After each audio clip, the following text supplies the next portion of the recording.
ETF index mutual funds నేర్చుకుని stock మార్కెట్లో రాణించాలనుకుంటున్నారా? వెంటనే ఈ నెంబర్కి కాల్ చేయండి.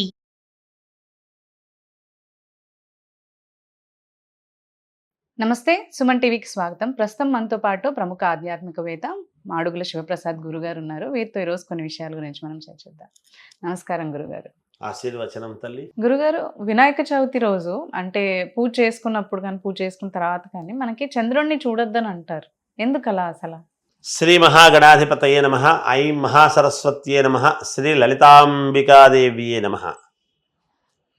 వినాయక చవితి పండుగ రోజు చవితి చంద్రుణ్ణి చూస్తే ఎవరైతే చూస్తారో వాళ్లకు నీలాపనిందలు వస్తాయి అనేటువంటిది.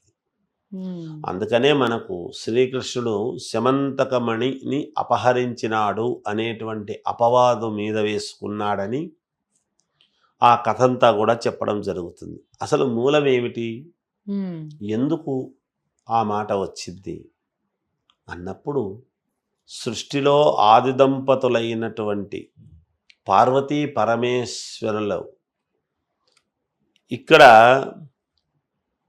ప్రథమ గణాధిపత్యము ఎవరికి ఇవ్వాలి అనేటువంటి ఇది వచ్చినప్పుడు వినాయకుడు, సుబ్రహ్మణ్య స్వామి ఎవరు ముందుగా ప్రపంచాన్ని చుట్టి రాగలుగుతారో వాళ్లకు ఆధిపత్యము అనేటువంటిది ఉంది అని తెలియజేస్తారు. ఆ తెలియజేసినప్పుడు వినాయకుడు ఆయన వాహనము ఎలుక, సుబ్రహ్మణ్య స్వామి యొక్క వాహనము నెమలి. నెమలి ఎలా ఫాస్ట్గా ఎగురుతుందో అందరికీ తెలిసినటువంటి విషయమే.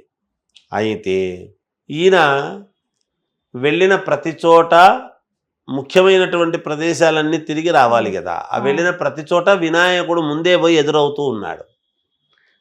ఏమిటి ఈయన ఎలక కదా, పైగా ఇంతలా ఉన్నాడు, కుబ్జుడు, పొట్టివాడు, ఇంత పొట్ట వేసుకుని పరిగెత్తను లేడు, వాహనం ఎలుక, వాహనం గాల్లో ఎగిరేది కాదు, ఎలుక కింద భూమి మీద నడిచేటువంటిది, ఎలా వస్తున్నాడు అని ఒకటి రెండు చోట్ల అలా అర్థమైంది.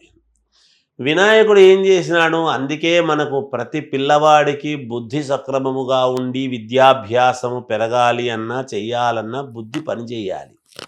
ఆ బుద్ధి పని చేస్తే చేసేటువంటి పని సిద్ధిస్తుంది, వాడి కోరిక సిద్ధిస్తుంది, సంకల్ప సిద్ధి జరుగుతుంది అనేటువంటిది. దేనికి అంటే వినాయకుడు ఏం చేసినాడు, ఈ సృష్టి బ్రహ్మాండానికి అంతా కూడా ఆధిపత్యం ఎవరు, జగత్పిత. ఇప్పుడు వావర్ధ సంపృక్తౌ వాగర్ధ ప్రతిపత్తయే జగతః పితరం వందే పార్వతీ పరమేశ్వరం అని చెప్పుకుంటున్నాము కదా. జగత్తుకంతా పరమేశ్వరుడు, పార్వతీదేవే జగత్పిత, జగన్మాత. ఈ జగత్తుకంతా మాతాపితృలైనటువంటి తల్లిదండ్రులకు నేను తిరిగితే ప్రపంచాన్ని చుట్టినట్టే కదా అని అక్కడ తల్లిదండ్రులకు తిరగడం ప్రారంభించినాడు. ఇక్కడ ఎప్పుడైతే తిరిగే కొద్దీ అక్కడ సుబ్రహ్మణ్య స్వామికి ప్రతి చోట కనపడుతూ ఉన్నాడు. సరే, అది సంపూర్ణమైంది. ఇది ఎప్పుడైతే తల్లిదండ్రుల మాతాపితృల యొక్క సేవ భగవత్ సేవ కంటే కూడా చాలా గొప్పది అని చెప్పినాడు. అందుకే ఇవాళ వృద్ధాశ్రమాల్లో తల్లిదండ్రులను వదిలిపెట్టేసి ఎక్కడికో పోయి కూర్చొని మేము డబ్బులు పంపుతున్నాము అంటే కాదు. సేవ చేసుకుంటే వచ్చే పుణ్య ఫలం, పితృదోషాలు రేపొద్దున వీళ్ళ పిల్లలకు పితృదోషాలుగా వచ్చేటువంటి అవకాశాలు కూడా అందుకే ఏర్పడేది. నీవు సేవ చేస్తే కదా యద్భావం తద్భవతి. వాళ్ళు ఎటువంటి వాళ్ళన్నా కానీ నీకు జన్మనిచ్చినటువంటి తల్లిదండ్రులు కదా. నువ్వు ఎంత గొప్పవాడివైనా తల్లిదండ్రులు లేనిదే నువ్వు ఈ లోకంలోకి రాలేదు కదా. అటువంటి తల్లిదండ్రులకు ఎప్పుడైతే ప్రదక్షిణ చేసి ఇలా వంగి నమస్కారము చేసేటువంటి సమయముల్లో చంద్రుడు, శివుడి మీద నెత్తి మీద ఉండేటువంటి చంద్రుడు నవ్వాడు. పొట్ట అడ్డం వచ్చి సరిగ్గా వంగి నమస్కారము చేసుకోలేనందుకు నవ్వితే కన్న తల్లికి బాధ కలిగింది. పార్వతీదేవికి నా కొడుకును చూసి ఆమె ఎంతో మనస్సుతో ఎంతో ఇష్టపడి సృష్టించుకున్నటువంటి వినాయకుడు కదండి. అటువంటి వినాయకుణ్ణి మరి పరమేశ్వరుడు గజాసురుడు ఆత్మలింగము కోరినాడు అన్నదానికి ఆత్మలో ఉండిపోతే పార్వతీదేవి తర్వాత విష్ణువు వీళ్ళందరూ గంగిరెద్దుల వాళ్ళ వేషంలో వెళ్ళి నందీశ్వరుడు అందరూ వెళ్ళి ఆయన్ను గర్భఛేదం చేసి తీసుకొస్తారు. తీసుకొచ్చినప్పుడు గజాసురుడు ఏమయ్యా నా ఇదిలో ఉంటానన్నావు కదా ఆత్మలింగాన్ని, నువ్వు వెళ్ళిపోతున్నావే ఇది న్యాయమా అంటే నిరంతరము నిన్ను నీ ఇదిలో ఉండేట్టుగా నేను చేస్తాను, నా సన్నిధిలో నువ్వు ఉందువుగాక అనేటువంటి మాట చెప్పిన దాని వలన కదా ఉత్తరముఖముగా పెట్టుకొని ఉండేటువంటి గజాసురుడి తల తెచ్చి ఇక్కడ ద్విజన్ముడు ద్విముఖుడు అయినటువంటి వినాయకుడికి పెట్టాల్సి వచ్చింది.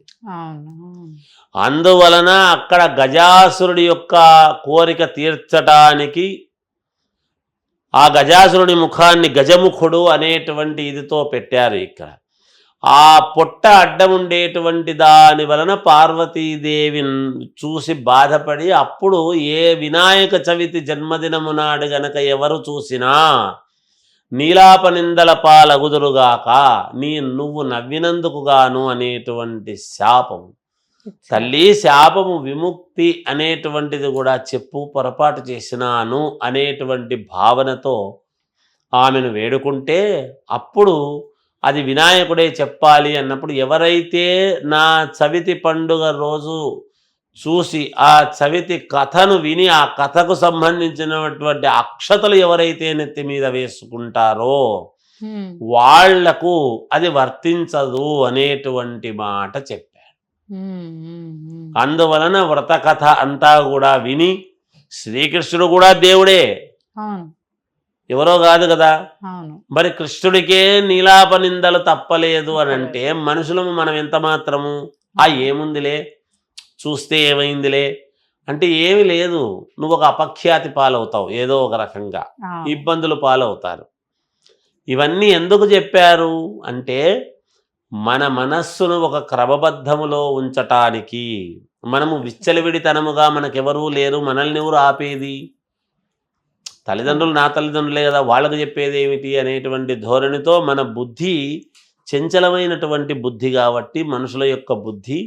అందువలన ఈ బుద్ధి సక్రమముగా పెట్టుకొని భయము, భగవంతుడు అంటే భయము, భక్తి, ఇవి రెండూ ఉండాలి భగవంతుడి యందు. ఇవి రెండూ లేకపోతే వాడు ఎందుకు పనికిరాడు, ఇవి లేనివాడు యోగింపబడడు, శోభించబడదు అనేటువంటిది. వాడు కాకపోతే వాడి ఇంట్లో వాళ్ళైనా పూజ చేస్తారు, భార్య అయినా చేస్తుంది, అప్పుడే తాను యోగింపబడతాడు. నేను నాస్తికుడిని, నేను చేయను, నీ భార్య చేస్తుంది కదా, అందుకే భగవంతుడు నీకు చేసేటువంటి భార్యను నీకు అప్పచెప్పినాడు. భర్త క్షేమం కోరుకునేదే భార్య, భార్య చేస్తుంటే భర్త చేసుకునే పని ఏముంది ఇంకా. ఎంత దుర్మార్గుడైనా ఆమెను చూసి మేము చూస్తున్నామండి, ఆమె మహా ఇల్లాలండి, ఆమెను చూసి మేము వదిలేస్తున్నామండి అనేటువంటి పదాలు ఎక్కడి నుంచి వస్తున్నాయి? ఆమె వల్లనే రక్షింపబడతారు. కాబట్టి ఎంత నాస్తికుడై వీడు ఎంత మైకుల ముందుకు వచ్చి అరిచినా చేసినా ఇంట్లో వాళ్ళు భక్తి అనేటువంటిది ఉంటుంది కాక ఉండకుండా ఉండదు అనేది మనం గ్రహించాలి. అలాగే గురుగారు చాలా చక్కగా వివరించారు, ధన్యవాదాలండి. జయోస్తు.